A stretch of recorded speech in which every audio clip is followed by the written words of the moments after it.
Welcome everybody to another exciting episode of Filthy Casual Game. We're playing Worms. Sorry for Blasphemous Worms. Sorry for the lack of uploads lately. Freddie and I both have real jobs, and I got sick again. And then there was the Super Bowl. We had to deal with that nonsense. I shit on my phone. Literally shit on my phone. That was awesome. So it's been a really productive month. Just wanted to. Just cracked me up. I just get a notification that's like, you just got a 10 out of 10 rating from Dick. Hell yeah, that's what's up. Thanks, Dick. Thanks, Dick. Appreciate it, man. That's a 10 out of 10 Dick right there. So, 5 out of 7 would write again. That's an old meme. Absolutely it is, but I still use it. I live in dead memes, man. I'm like a dead meme necromancer. Okay, boomer. That's okay, boomer. Dude, I'll take that. I'll wear that stamp. I'll wear it with my big white monster, fucking the ultra, whatever the fuck. Zero Ultra, that's what it is. I don't ever drink them anymore. So Yeah. I got a fucking import monster the other day and was like, oh yeah, I used to love these. I took one swig and was like, oh, it's too much sugar. Yeah. Oh god. Oh, no, I'm old now. Jesus. Nah, dude, you remember the Uber monsters? Hell yeah. Dude, those were my favorite. Back when I first started working at the hotel with Kyle, man, that was whew. Used to get Uber monsters every night. The first time they came out, when we first found those, Kyle and I both downed 2 of them back to back. And really? By the time morning rolled around, we were like vibrating and like holding our chest, being like, "I don't think this is a healthy feeling. I feel real better now." I think we might die. No, fucking I like the I like those, and I like the Monster Ultra Drives or whatever, the green one. You know what I'm talking about? Yeah. I really like those a lot too. So these days, the only monster I really drink regularly is the Monster Mules. Because I like the ginger. The ginger beer.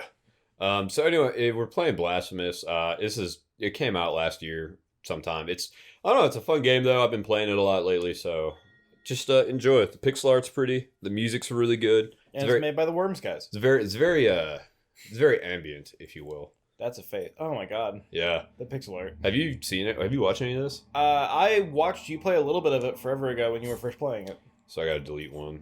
This one is the one I'm not currently The playing. Mountains of the Endless Dusk. So, dude, that sounds like a D&D setting. To give you the premise of this, take the Catholic faith and imagine if all the sinning and suffering in the world became real. And there you go. That's essentially what this game is. Are you saying that sin is not real?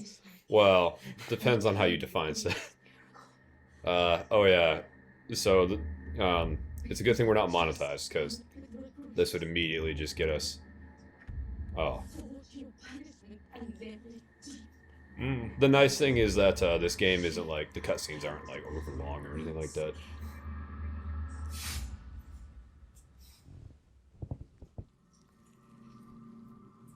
Oh. Yeah, there you go. I thought that was flat on the end, and then suddenly she got murked by it. And it just turned into a fucking big ass sword. And now she is a statue. Spoiler, if you beat the game the right way, you fucking turn into a tree, so, Hey, it's me. I guess the standing question is, why was she hitting herself with a thing that turned into a sword? She was punishing herself. Guilt, repentance, mourning, and every pain of the soul of all kind were visibly and tangibly manifested everywhere and in all of us. So yeah, there you go. That's pretty much the premise. So she sacrificed herself on a magic sword to bring sin into the world? I guess. I don't know. This game's like a bunch of Bible mumbo jumbo. It's whatever. But the platforming's fun, and I don't know, it's just a fun game. I like it. I don't know. Maybe it's just because I grew up in a Pentecostal church that I hated and rebelled against. I love interpretations of the Christian faith that make it like bring fantasy elements to it. Oh yeah, absolutely. When I was if only because it adds a level of fantasy that really could have made Christianity more interesting. Yes. And it also that's just a scene. Yeah. And it also is blasphemous to people who There you go. Hey, there you go. Right? See what you did right there. It's blasphemous to people who take it way too fucking seriously. That's the credit rolling music. Sorry. No, but anyway. But yeah, dude. No, I don't know. I think the Bible's got some cool lore in it. That's essentially how. What was I going to say? What's that game we never finished? Darksiders? Yes, that's essentially how that game exists in general. So Well, that's the thing. You go into like the deep lore of Christianity, and you go into it in a setting where you're not trying to take it seriously like a weird person. yes, And it's really interesting. Like there's the actual definition, like the actual description of angels is interesting to me because there's angels. Like most angels are not humanoid.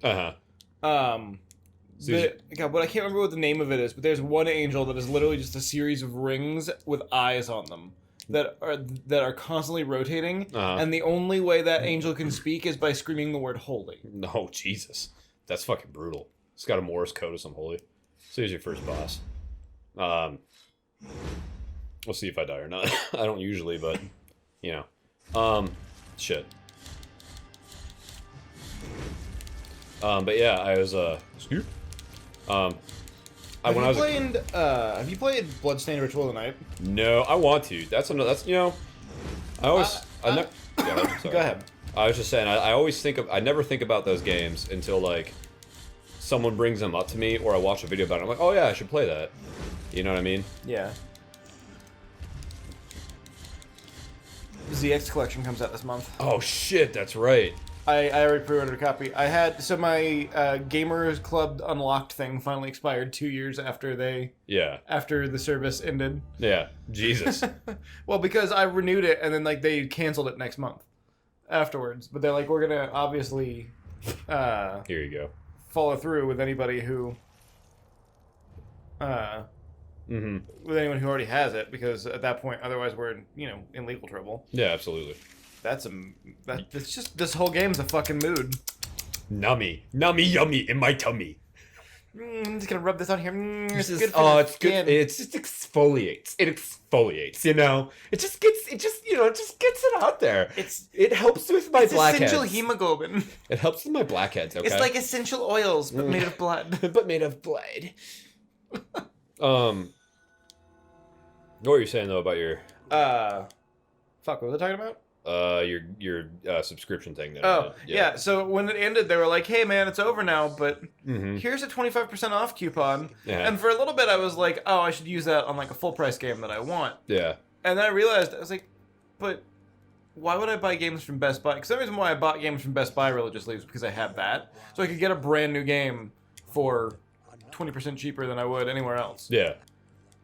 You know, usually I would be able to get a brand new game for cheaper than I would be able to get it used at GameStop. Yeah. But now I don't have a reason for that. So it's just kind of like Best Buy, who used to get my business all the time whenever I wanted a new console game, now is probably never going to see me again. Yeah, well. But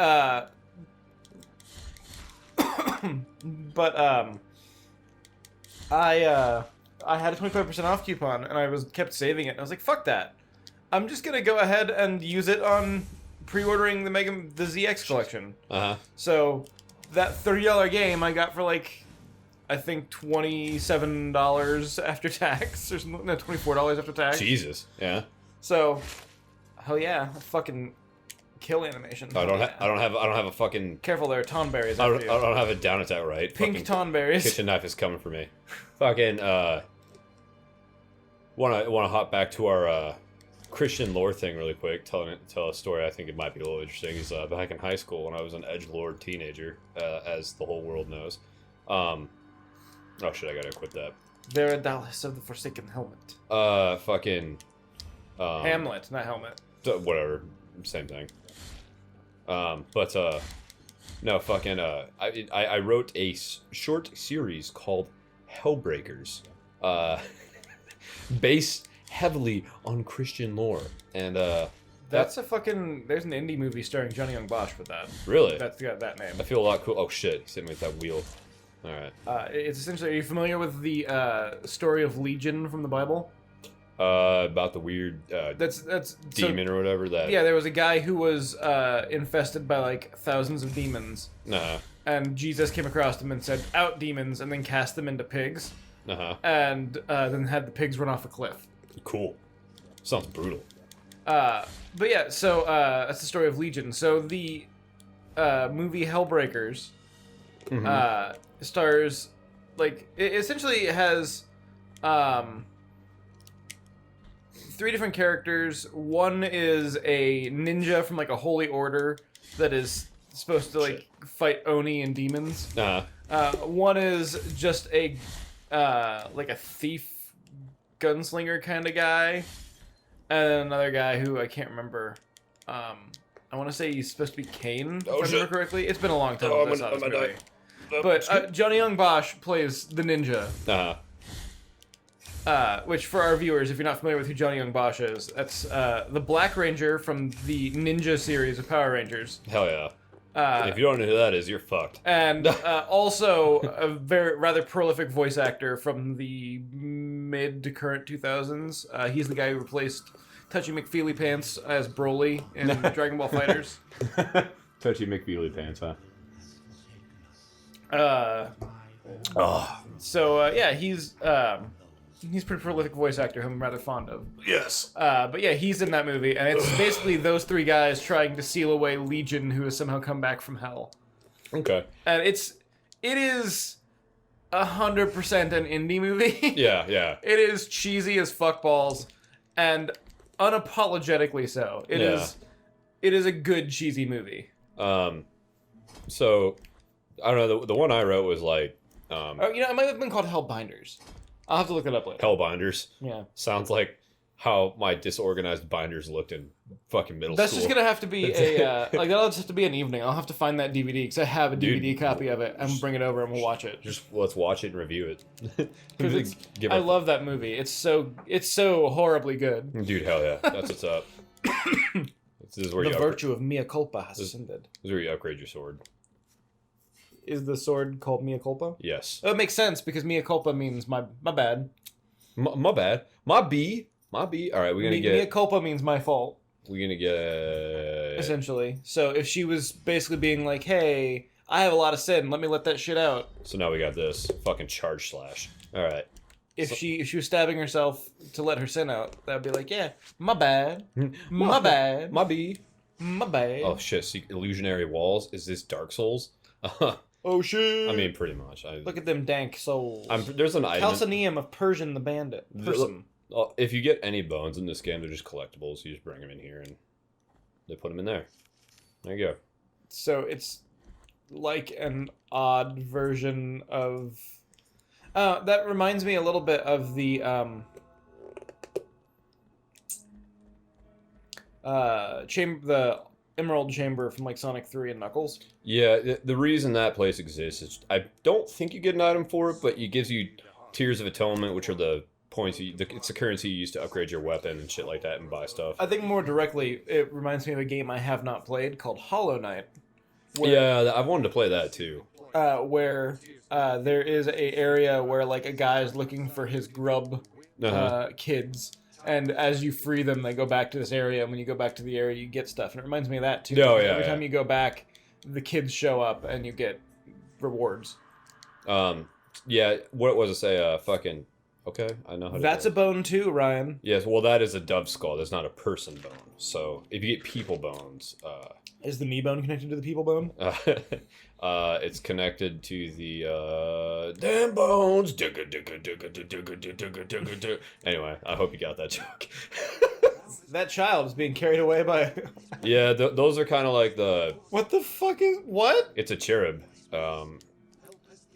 You have to fucking. Wait, is the thing carrying it? That's not a bird. It's like a multi-winged. It's like a hand with fucking some wings. That's an angel. Is it? Okay, nice. There you go. I see. This is where my lack of religious knowledge comes in. So my parents made me go to church like twice, and they were like, "All right, we're not doing this shit anymore." God, I wish that was the case. So that room we were just in with all those dudes, they're like healers essentially, and if you don't bring them certain items before you fight certain bosses, they die, and their gravestones wind up here.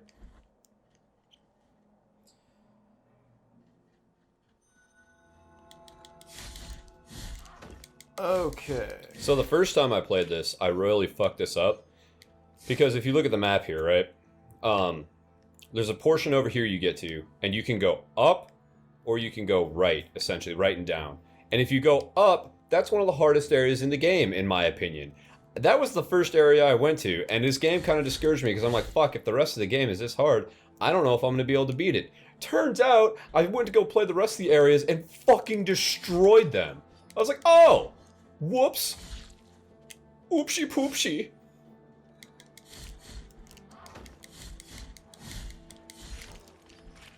Fucking fat guys throwing rocks at me and shit. That's how it goes. Scoop. Scoop. So, even cherubs don't look like actual, like little kids. I hate these fucking dudes. Yeah. This one they do, but they're born of like the bull or some shit. I don't know. It's well, no, I mean like in angelic lore. Mm-hmm. So, from the Wikipedia article for Christian angelology, you have the seraphim. They're literally translated as burning ones, and the word seraph is normally a synonym for the serpents when used in the Hebrew Bible. Seraphim are the highest angelic class. They serve as caretakers of God's throne and continuously shout for the praise. Continuously shout praises. Holy, holy, holy is the Lord of hosts. The whole earth is full of His glory. Apparently, they're described as fiery six-winged beings with 2 wings that cover their faces and another 2 that cover their feet. Jesus. And the last 2 that they use to fly. Oh, you fucking bastard. Cherubims have 4 faces, one of a man, an ox, a lion, and an eagle. Oh, neat. The ox is definitely what plays a role in this one, because there's a straight-up baby that... oh, fuck. Oh, fuck. Oh, fuck. They have 4 conjoined wings with covered with eyes, a lion's body, and the feet of oxen.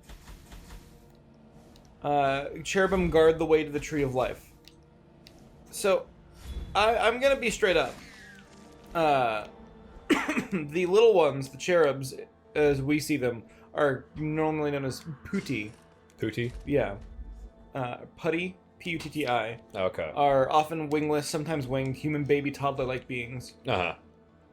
And then you have the thrones, which you might recognize from Gundam. Yeah. Gundam, what fucking Gundam was that? It was, fuck! I don't remember. That was from Double O. Double O, that's right. Yeah, they came in the second season of Double O. The other good one that everyone really liked. Double O was really good. Yeah. I never finished watching it. It's super good. I need to finish that. Yeah, I would say it's probably my favorite modern Gundam series. Yeah. Gundam Wing has Gundam Wing and G Gundam have a soft spot in my heart, but I really don't think G Gundam's a great Gundam series. Yeah. It's more of a tournament arc. I mean, it's just a fact. It's if Gundam decided once and for all it was going to be a a traditional shonen anime. Oh yeah. Take my love, my hate, and all of my anger. But yeah, so the one I was talking about are called Ophanim. Okay. They appear as barrel-colored wheel within a wheel, their rims covered with hundreds of eyes. They are closely connected with cherubim. Who wrote all this shit? You know what I mean? If I recall, a lot of the angelic stuff comes from a lot later in the Bible, in like the Book of Revelations. And if you read some of this shit in the Book of Revelations, it's fairly obvious the guy who wrote it was on something. Oh yeah, absolutely. I think the Book of Revelation is the only fucking thing in the Bible I've ever read. The Book of Judges is interesting. There's one story, and I'm sure some Christian person is going to watch this somewhere down the line and be like, "These guys don't know what the fuck you're talking about." Oh, sorry, I didn't go to church a lot, bro. All right, sorry. Okay. But there's one story in the Book of Judges, which the Book of Judges, if we're being charitable, reads like a fucking like the script of a fucking action movie, because it's basically stories of all the times that the Jewish people were enslaved or captured, generally for something they did to piss off God. Oh, okay. Fun. Because, He loves them. But yes. if you say the wrong thing or do the wrong thing or just eat pork for too long, yeah, God's gonna enslave your entire race, your entire people. And God forbid I had some shellfish. For fuck's sake, I like shrimp. It was all you can eat at Red Lobster. Make sure your kids grow up in slavery. It's gonna be a great time. Hey, children, speaking of seeing you in slavery, you're enslaved to watch this show until the end, so we'll see you next time on Filthy Casual Gaming. Smooth.